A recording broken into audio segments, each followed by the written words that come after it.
등록 교인이 50만 명이 넘는 최대 규모의 교회, 여의도 순복음교회에서도 확진자가 나왔는데요.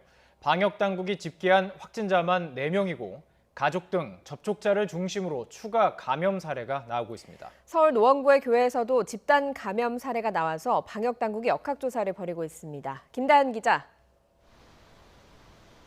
네, 여의도 순복음교회 앞에 나와 있습니다. 네, 여의도 순복음교회에서는 지난 15일에 첫 확진자가 나온 이후로 감염 사례가 계속해서 나오고 있다고요.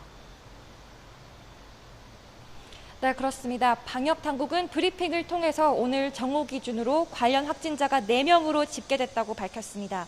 수도권에 사는 교인 3명과 교인의 남편 이렇게 4명입니다. 그런데 확진 사례가 수도권이 아닌 곳에서도 나오고 있습니다. 전남 진도와 충북 충주까지 퍼진 겁니다. 어제 오후 전남 진도에 사는 60대 남성이 확진 판정을 받았는데요. 이 남성은 최근 제주도를 다녀왔는데 지난 12일 확진 교인과 같은 비행기를 탔던 것으로 확인됐습니다. 해당 교인은 김포에 사는 30대 남성으로 지난 10일부터 2박 3일간 가족 여행으로 제주도를 다녀왔고 이후 부모까지 감염됐습니다. 그러니까 김포에 사는 교인과 접촉한 3명이 추가 감염된 겁니다. 남편이 사랑제일교회 관련 확진자인 여성 1명도 감염됐는데 방역당국은 증상 발현 시점을 미루어 보아 일단 두 교회 사이에 감염 연결고리는 없는 것으로 보고 있습니다. 성가대원 1명도 검사 결과 양성 판정이 나왔습니다. 수원시에 사는 40대로 지난 9일 예배와 성가대 연습에 참여했습니다. 영등포구는 지난 9일 일요일 11시 예배에 참석한 성가대원 196명을 대상으로 검사를 벌이고 있습니다. 방역당국도 교회 규모와 성가대 활동 등을 고려해 위험성이 크다고 보고 있습니다. 브리핑 내용 들어보시겠습니다.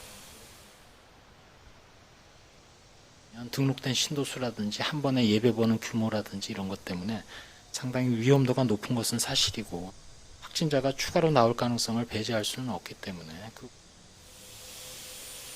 다른 지자체의 자체 집계 결과를 합치면 여의도 순복음교회 관련 확진자는 최소 7명으로 늘어나게 됩니다. 서울시는 일단 접촉자 검사를 받은 인원 가운데 88명이 음성 판정을 받았다고 밝혔습니다. 네, 그리고 서울 노원구의 교회에서도 집단 감염 확산하고 있죠. 네, 교회발 확진자가 곳곳에서 늘고 있습니다. 서울 노원구의 안디옥 교회에서는 지금까지 15명이 확진됐습니다. 교인 1명이 학예 수련회에 참석했다가 지난 14일 최초 확진된 뒤 감염이 이어진 겁니다. 방역당국은 접촉자로 분류된 교인과 가족 등 190여 명에 대해 검사를 벌이고 있습니다. 이 가운데 163명은 음성 판정이 나왔고 나머지는 검사 결과를 기다리고 있습니다. 서울시는 해당 교회를 운영 중지 조처하고 긴급 방역을 실시했다고 밝혔습니다. 그러면서 지역사회 확산이 매우 우려되는 만큼 모든 종교시설에 집합 제한 명령을 내린 상태지만 온라인 예배로의 전환 등 자발적인 협조가 필요한 시점이라고 강조했습니다. 지금까지 여의도 순복음교회 앞에서 YTN 김다현입니다.